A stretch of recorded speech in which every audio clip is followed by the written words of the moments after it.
Fast.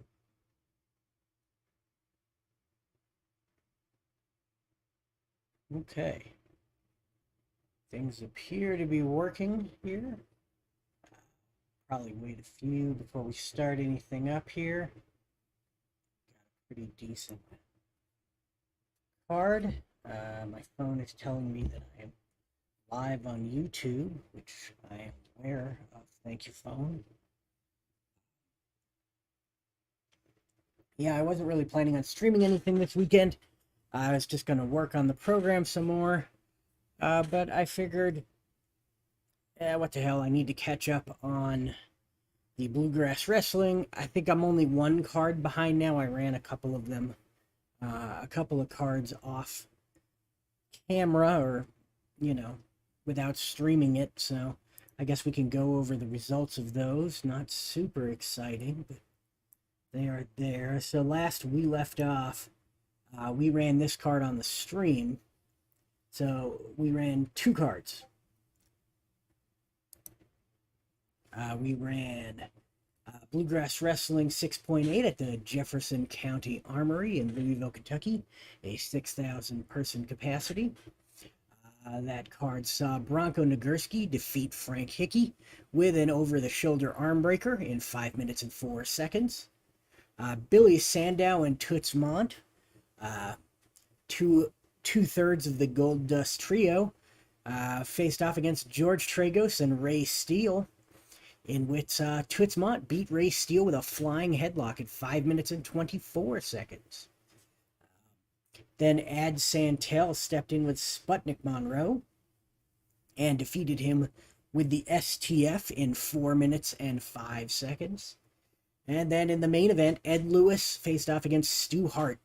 And Ed Lewis managed to best Stu Hart in 7 minutes and 34 seconds with a Strangler's headlock. On the second card that I did not stream, we saw Ray Steele step in with Sputnik Monroe in an amazing matchup. This one really was kind of a crazy match. Sputnik Monroe defeated Ray Steele with a top rope sledgehammer in 28 minutes and 46 seconds. Steele had 6 fatigue. Monroe had none, but it wasn't like Steele wasn't beating the hell out of Monroe. He just, for whatever reason, could not get a pin or a finisher or anything on Monroe. He just kept rolling. Anytime he'd roll down threes, and then Monroe would come back, or he'd roll level 3 moves, and then Monroe would come back with hurt twos or whatever. It just kept going, and it was nuts because either guy could have won that.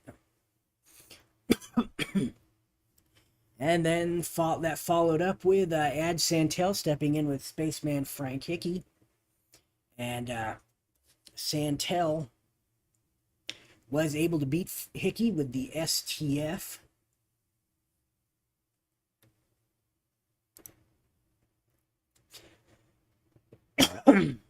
In 9 minutes and 48 seconds. Sorry, I'm choking on something here. I'm going to open a soda.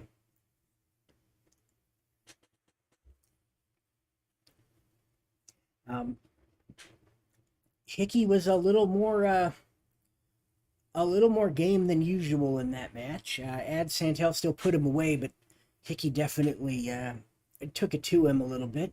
Then we had Stu Hart versus Dick Schickat in another fantastic match. This one went 14 minutes and 52 seconds and saw Stu Hart finally get the victory with his sugar hold.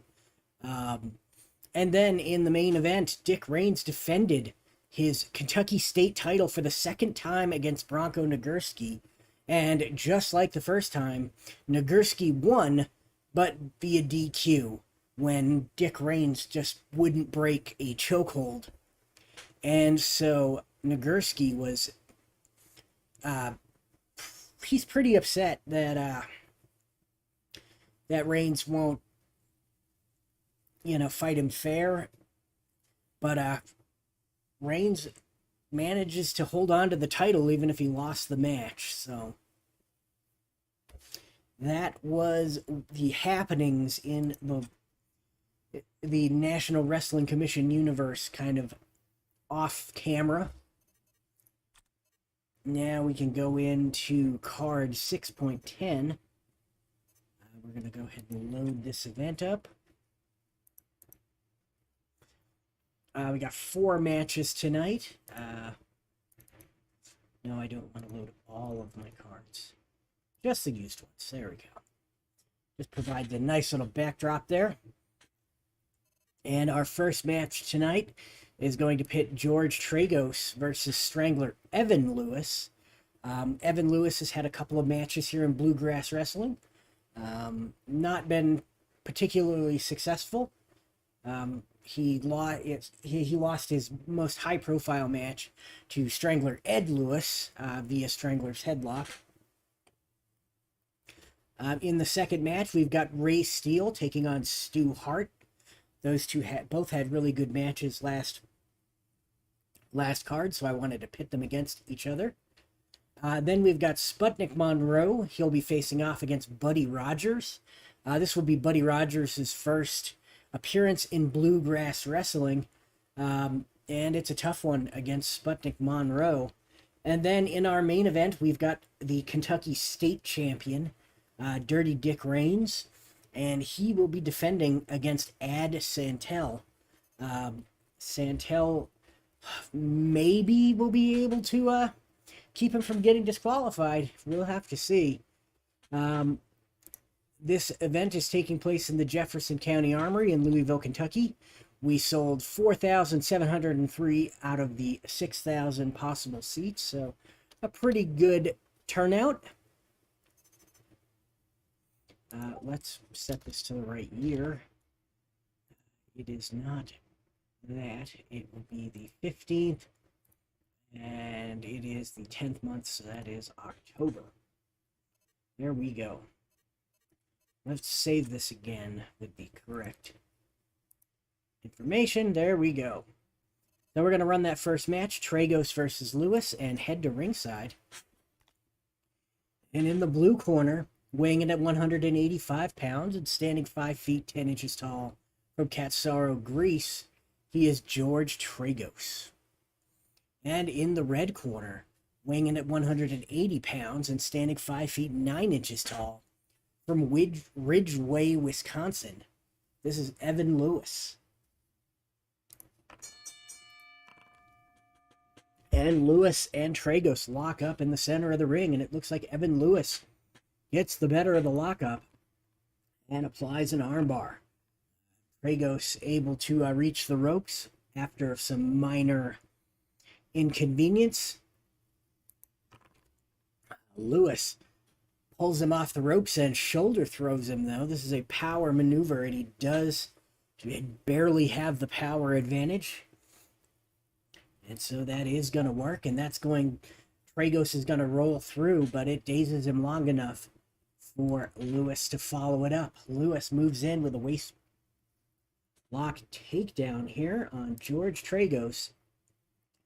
Tragos is dazed as Lewis backs him into the turnbuckle. And Lewis moving in, applying a big squeezing headlock. This is not quite the Strangler's headlock, but it's enough. And it's going to put Tragos down on the mat. Tragos is hurt as he stands back up. Lewis going to push him into the ropes from here.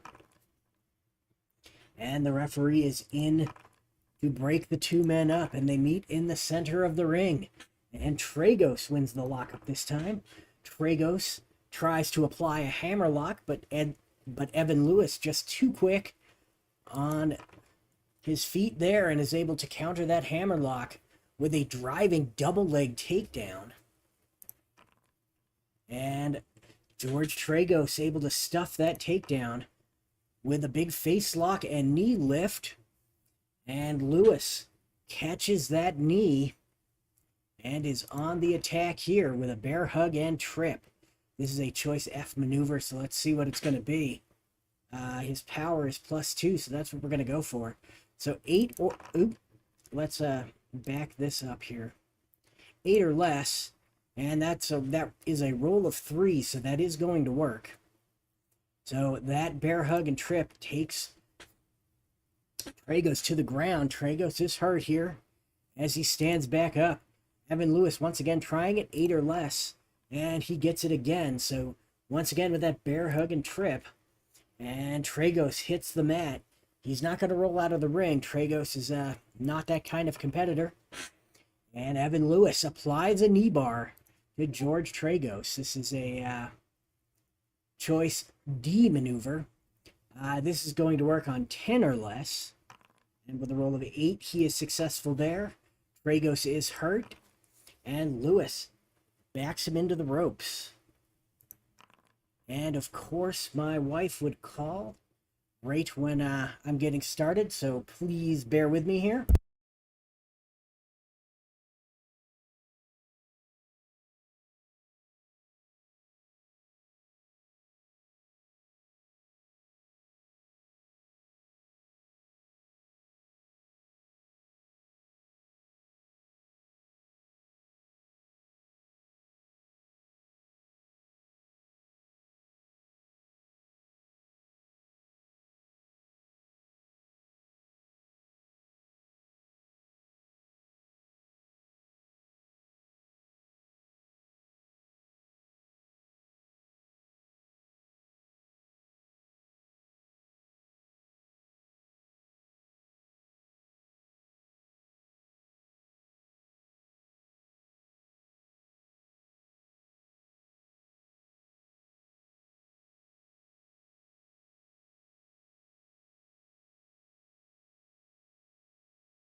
Okay, I am back. Sorry about that. The wife forgot her debit card at home and needed me to buy her lunch. She is at work on a 12-hour shift, so it was kind of important that she eat something. Um, anyway, I apologize, and back to the match. It looks like Tragos just rolled into the ropes and managed to counter it, so Tragos is now on offense after taking control while they were against the ropes. So Tragos rolls a crotch lift and slam. This is a choice D maneuver. That is going to be a level 3 on power, so that's going to work on 9 or less. And with a roll of 6, he is able to pick him up and slam him to the mat. And Evan Lewis is hurt here as Tragos continues with a big hammer lock. He does not have the agility, though. So that will be Evan Lewis countering that hammer lock. And he is going to go for a crotch lift and slam of his own. Tragos is down here as Lewis applies a toe hold. Tragos is hurt as Lewis picks him up and slams him to the match with a crotch lift and body slam again here. And that is going to put Tragos in a pinning predicament. So the target is going to be 4. The roll is a 4. So just like that, this match is over. Would you like to record the out? Yes, I would. That was Evan Lewis with a crotch lift and body slam over George Tragos.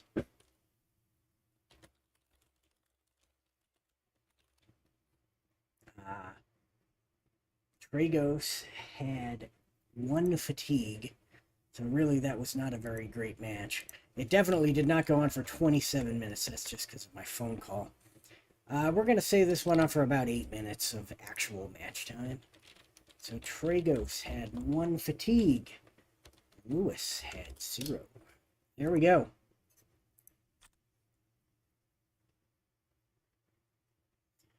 Do I roll on the feud table? No, not right now. There's no TV or anything, so I haven't. That whole feud table stuff seems more set up for like kind of the late 70s, 80s, 90s era kind of wrestling. So I don't really use it for this early stuff. But once I introduce TV, I might kind of maybe either try to come up with my own sort of early feud table or modify the one that exists or whatever. But for now, no, I don't roll on it. That Derek Bauman asked the question, do you roll on the feud table if you're watching this later? Since that may have seemed to come out of nowhere. All right, our next match, Ray Steele versus Stu Hart. And in the blue corner, weighing in at 210 pounds, standing 6 feet tall, from Valley County, Idaho, this is Ray Steele. And in the red corner, weighing in at 230 pounds and standing 5 feet 11 inches tall, from Saskatoon, Saskatchewan, Canada, he is the patriarch of the Hart family, Stu Hart. And these two are going to meet up in the center of the ring. And Stu Hart readily takes the lockup here. Collar and elbow lockup. He switches from a regular lockup to a collar and elbow, I guess. Oop, ignore that. Let's erase that. And Steele is going to win that lockup. And he's going to apply a top wrist lock. And Stu Hart is hurt there by the top wrist lock. And Steele moves right in from the top wrist lock to a waist lock, picks him up and slams Stu Hart to the mat. Hart is hurt here as Ray Steele picks him back up and backs him into the turnbuckle. And Stu Hart can't get anything done in the turnbuckle as Steele kind of peppers him with a couple of shots, and as Hart comes out of the turnbuckle, Steele is quick to take him back down to the mat and apply a toe hold. And Stu Hart is hurt by that toe hold as Steele continues to apply pressure.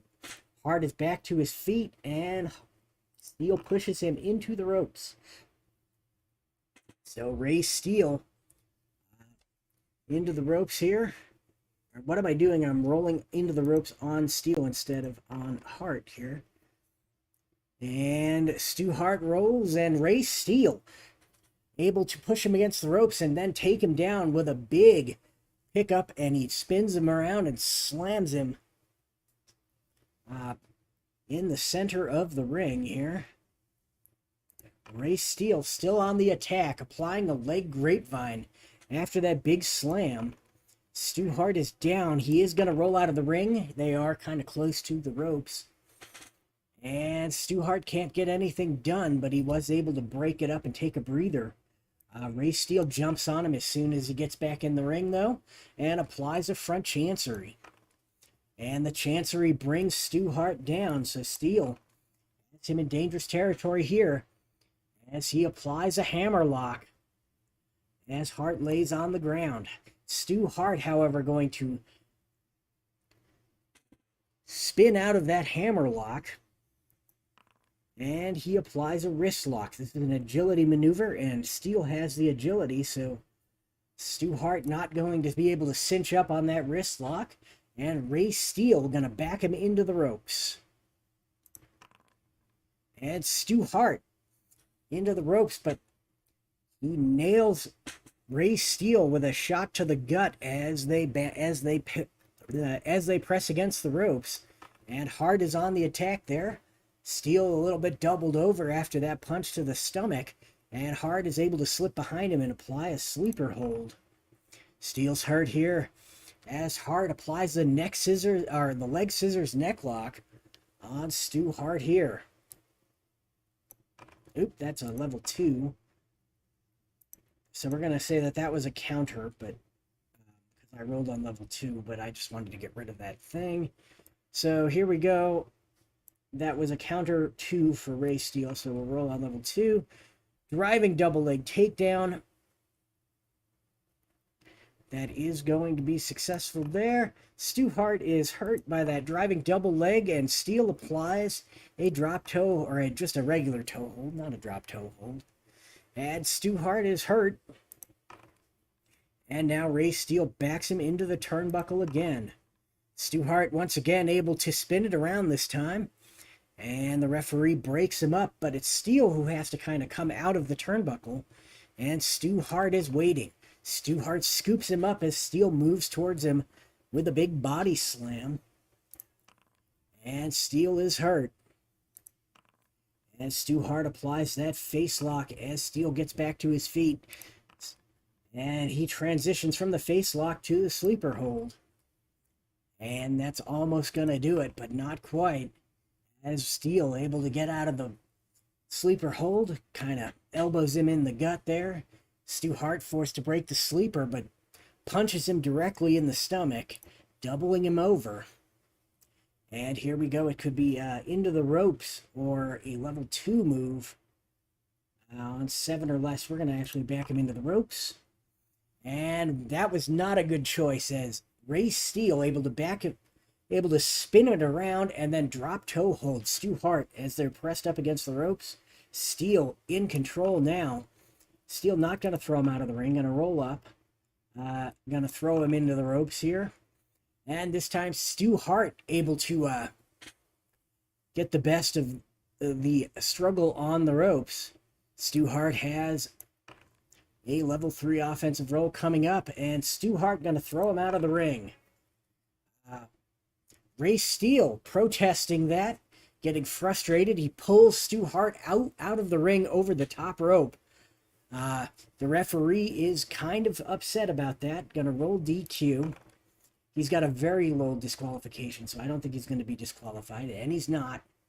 And they get back in the ring here, and Hart is noticeably limping. He's a little hurt here, and Steele takes advantage of that with a rolling front face lock. And Stu Hart's hurt as Steele applies that front chancery. And now Steele into the turnbuckle with Stu Hart here. And Steele able to get in there and really work on him in the turnbuckle. And as they step out, Steel is in control with another big rolling front face lock out of the turnbuckle. Stu Hart's hurt, and Ray Steele going to push him back into the turnbuckle. It worked once, and it's going to work again. Maybe not quite as successfully, but it works. And Steele able to trip him down and apply the toe hold as Hart comes out of the turnbuckle. And Stu Hart's hurt here. Ray Steele applies that front chancery. And Hart's hurt. And here we go, a waist lock. And he picks him up and slams him to the mat. Stu Hart able to kind of get back up. And he's hurting though. And Steele again applies that front chancery. That's been his go-to here. But Stu Hart has his number. And Stu Hart is able to slip out and nail him directly in the stomach with a big punch. And this is a choice A maneuver, so he leaves Steele doubled over, and now he's going to back him into the ropes.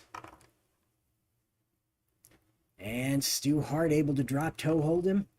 And then he punches him in the gut again as he gets to his feet, so he's going to back him into the ropes again. And this time, Ray Steele able to counter it and take control here, putting him on the mat and applying a toe hold. Does he have... He's got down threes, he's just not rolling them. He's got 3 of them. Stu Hart is hurt.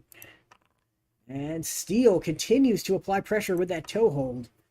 And Stu Hart's hurt here.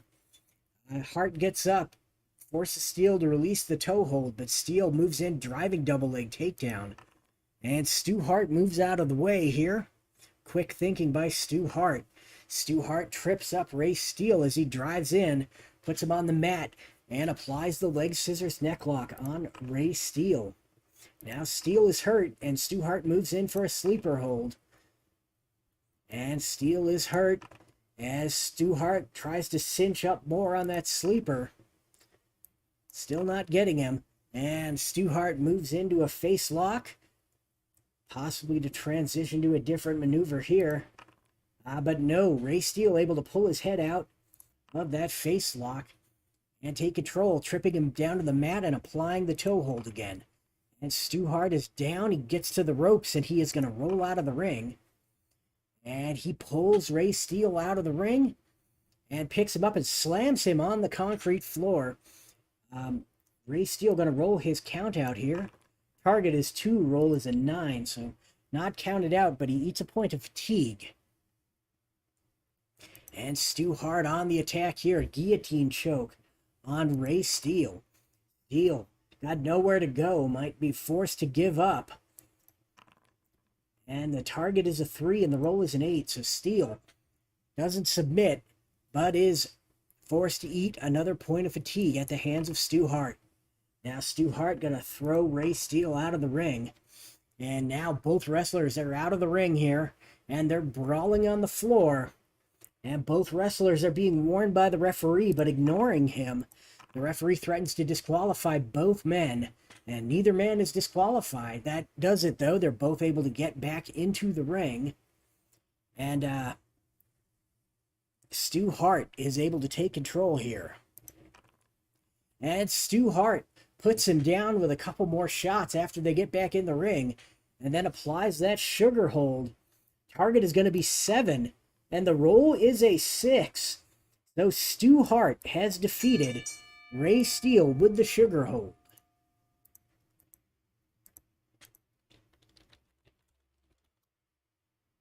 And that was a 1.5-star match,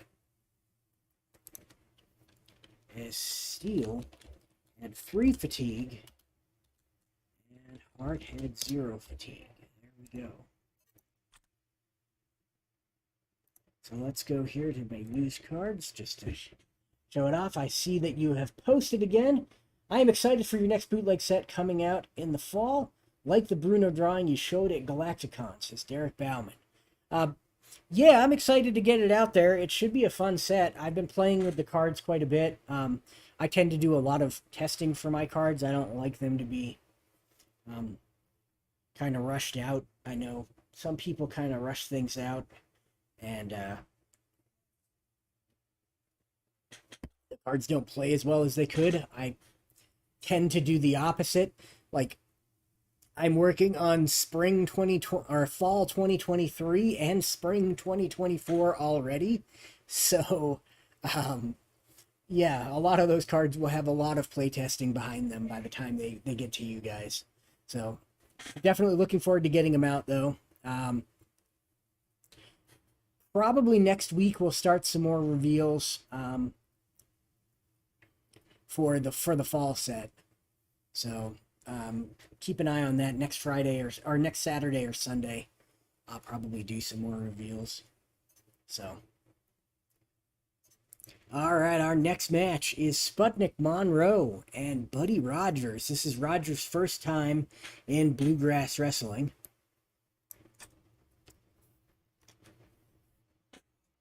And the blue corner, weighing 235 pounds and standing 5 feet 10 inches tall. From Dodge City, Kansas, this is Sputnik Monroe. And in the red corner, weighing 227 pounds and standing 6 feet 1 inches tall.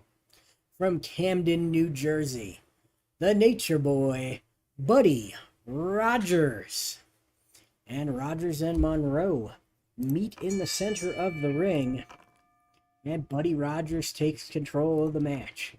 Buddy Rogers locks up, pushes Monroe into the ropes, and then runs into him with a running tackle. This is a power maneuver, and Buddy Rogers does have the power, so that is going to work. Rogers actually has both agility and power here, so Monroe at quite a disadvantage. And that's going to hurt Monroe as Buddy Rogers continues the attack, backing him into the ropes. But our referee is quick to step in and break these two up. And this time it's Sputnik Monroe winning the lockup. And nailing Buddy Rogers with some clubbing blows. Rogers takes one of them and then is quick to get out of the way. And he applies a flying head scissors on Sputnik Monroe. This is a choice C maneuver. We're going to do the agility, so that's going to work on 7 or less, and it will make it a level 3 flying head scissors. Why am I hitting the wrong button so constantly here? 7 or less, and that's a roll of 6, so that does work. So he takes him down with some flying head scissors. Sputnik Monroe is hurt. Buddy Rogers continues his attack. Monroe gets back to his feet, and Rogers quick to throw some drop kicks at him. And that puts Monroe down. And Monroe is close to the ring. He just rolls his way out. But Buddy Rogers coming out of the ring to meet him. And just like last match, we have a brawl on the floor. And just like that, Sputnik Monroe has defeated Buddy Rogers by countout. Or by DQ, technically. As they were brawling outside the ring, we'll say that they were punching each other, and then Rogers picked him up and just sort of dropped him throat first across the guardrail, and that did it for the referee. He wasn't having any of that. And Monroe beat Rogers via DQ. And Rogers Monroe roped first across the guardrail.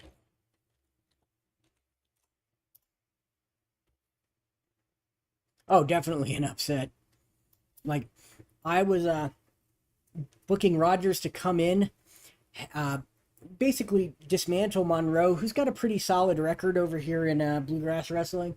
But I was expecting Rogers to win this, and then Rogers would go on and make a challenge for Dick Raines' title there, but I don't think that's going to happen now. that was my my plan, but yeah, I just don't see that being the thing. It was going to be like a short program, so if he didn't win this match, not really enough time to get it going after that. So that was definitely a dud. And here we've got our Kentucky State title match. We've got Dick Raines and Ad Santel. And the Kentucky State title is at stake here. And here we go. Ad Santel takes the lockup. They're off quickly. Didn't even let me announce the combatants here. And Santel backs him into the ropes. And Dick Raines loses his footing near the ropes and falls out of the ring. That may be good for Dick Raines because he's good at being out of the ring. Opponent rolls DQ, so that would be Ad Santel rolling DQ. He's not disqualified. And so Ad Santel rolls on level 3 offense here, pulling Raines back into the ring by the hair. Definitely playing it a little rough here, since Dick Raines has been known to get a little bit on the rough side. Applying that leg lace, and he's down, gets to the ropes, and rolls out. And once again, Ad Santel rolling his DQ. The referee felt like he pushed him out of the ring.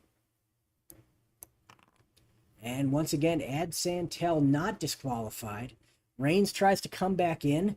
Santel grabs him and is rolling on level 3 here with a big armbar. This is a choice E maneuver. Level 3, 8 plus or minus agility, which is 10 or 2. So that's going to make that a 10 or less. And Santel is successful there with that armbar. And that's going to put Raines down again. But Raines is close to the ropes, going to grab the bottom rope, pull himself out of the ring. And this time, the referee is going to warn Dick Raines for leaving the ring so often. This could be a DQ. Not disqualified, though.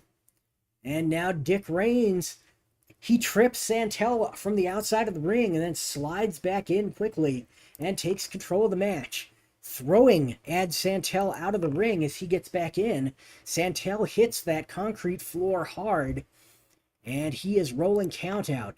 The target is 1, so no way he could roll it, but we'll roll it anyway. Just for posterity's sake, he eats a point of fatigue, and Dick Raines is in control here. Bulldog and headlock on Ad Santel. Santel gonna roll his pin again as Raines covers him after the Bulldog.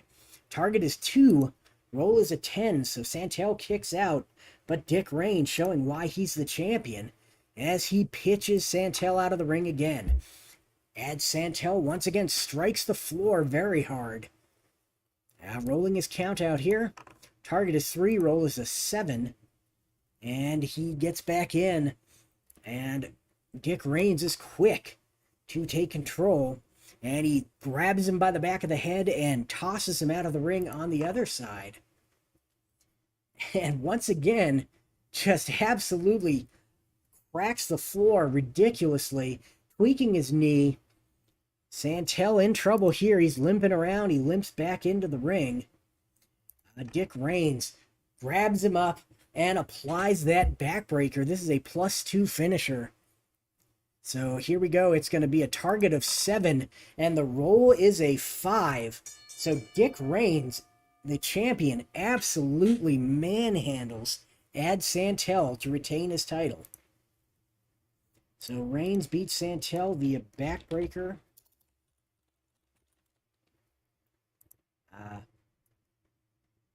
Let's see, that would be 5, so that's a 2.5 star match. So Raines had 0 fatigue.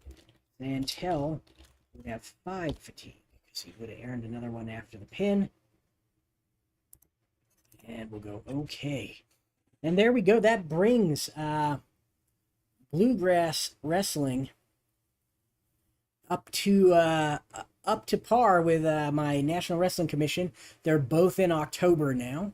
They've both run their card for October, so we've got 2 months left in year 6 of my universe, so that should be entertaining. I know that Bluegrass Wrestling, Ed Lewis was talking about putting together the biggest card that wrestling has ever seen for his December show. We were really not sure what that means, but we will probably find out. My guess would be he'll have more to say next month. He's not a shy guy.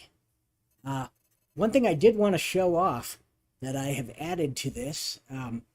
So I was always adamant about not sharing cards between computers. I thought that that would be bad. But then I thought, well, if I could set it up so that it did it in some way where we could kind of control how cards were shared, that would be good.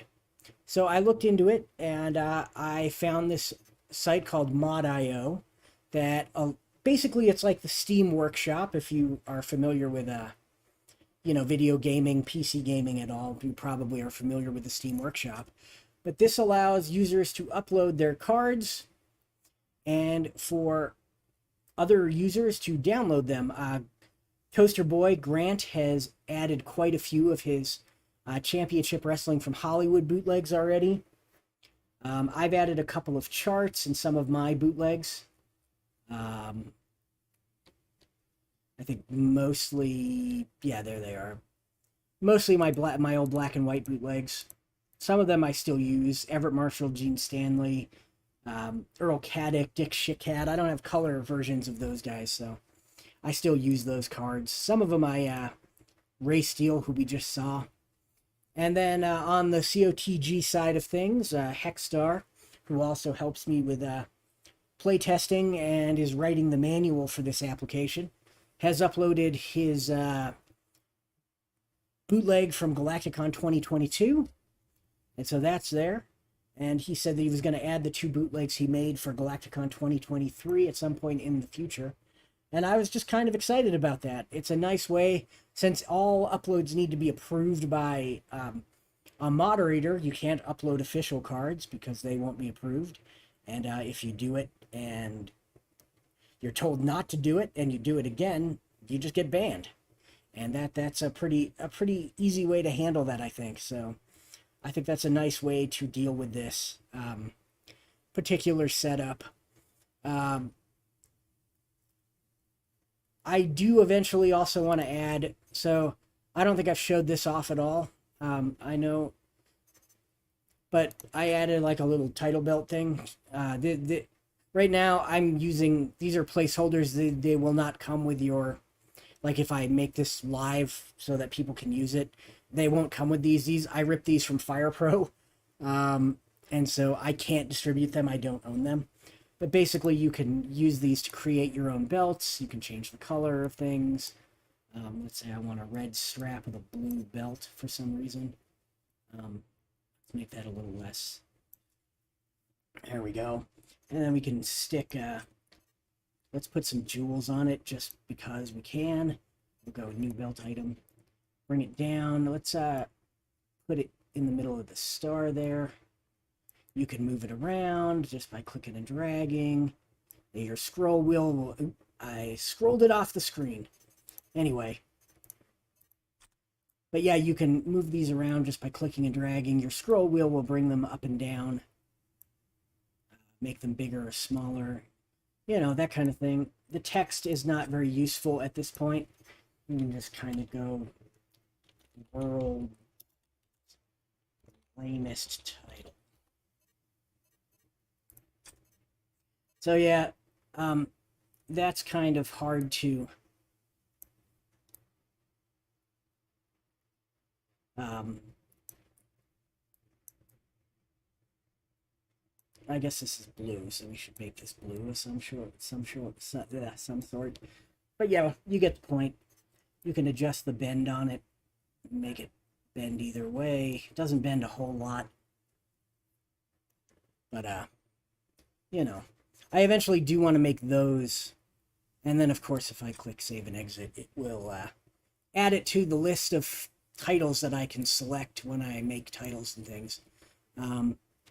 But yeah, I eventually want to add these title images as things that you can upload and share as well. So, and then I don't think I've showed this off either. the this allows you to create programs for your events, like little newsletters, that used to get handed out at wrestling shows. Currently, they're limited to one-page affairs, but really you don't need more than one page. But yeah, you just you can move this thing around. This is the object placer, so you can resize it. And let's say you want this to be the headline, you just hit add text. You'll enter what you want it to say. Program creator is here. If you leave it on 0, it's auto size. Let's center it. But yeah, there you go. See, it creates this. Then you can move it around. You can add images. So let's say we want to add an image. Image, and then you get to pick out what image you want to add. I'm not going to scroll around for an image that makes sense, so we're just going to add something from here. We'll add one of these nice minis. We'll add Farmer Martin Burns. So there we go. We added Martin Burns. We can move him around, But yeah, that's how this works. You can basically create a program, and then let's say you want to share it. You can export it as a ping, and then I'm not going to save that. There's no point in saving that. But you can upload it to Facebook. You can upload it to a site to share on the official forums. Basically do what you want with it. It's a good way to disseminate news for your universe, because that's really what this application is about. It's about kind of organizing and supporting promoters and having a coherent universe, and hopefully that makes promotions easier to stick with. I've been reading a lot of people who say that they start up stuff and then don't see it through. And I have that problem a little bit as well. And I think that having things like this, where it helps you build the lore of your universe, helps a little bit. To me, one of the biggest things that makes me kind of lose interest is that there's never any you have to build your own background, I guess. And so when you start up, it's basically a blank slate, and there's no history behind it, and it's easy to kind of forget your history or end up retconning it on accident, and then eventually you get sick of that and you're like, well, I've messed this all up. And so hopefully having these kind of tools, even if you just use them for very simple things and don't share them with people, will just kind of help you build up that lore in your head, and then you've got it and it's there for you. We'll go to cancel. I haven't done too many of these. I have about 5 or 6 of them. I was using Obsidian to do these before, where they were just text, and they were just formatted in paragraphs. And personally, I like this way better. I think this is way more immersive. So, I gotta convert my other ones, but that's kind of what we're doing here. I'm playing around with the idea of making them multi-page, so you could have basically as many pages per program as you wanted. I'm not sure if I'm going to do that, because technically you could just make another program and call it page 2 of this, so I'm not really sure how important it is to be able to page through them, but yeah, so that's what we've got going on with the program. That's what I've been working on, and probably what I'll work on after this. But yeah, no news on any kind of release yet. I'm closing that down. I'm not leaving quite yet. No news on any kind of release yet. I'm still talking with Phil Singer about what I would need to do to get it to the public with their blessing, essentially. I've had a couple of meetings with them, and they want to do a couple more with some of the other staff members. So I've got nothing to say definitively at this point, but hopefully soon. All right, well, that's it for me for today, and I will talk to y'all later, and have a good Sunday.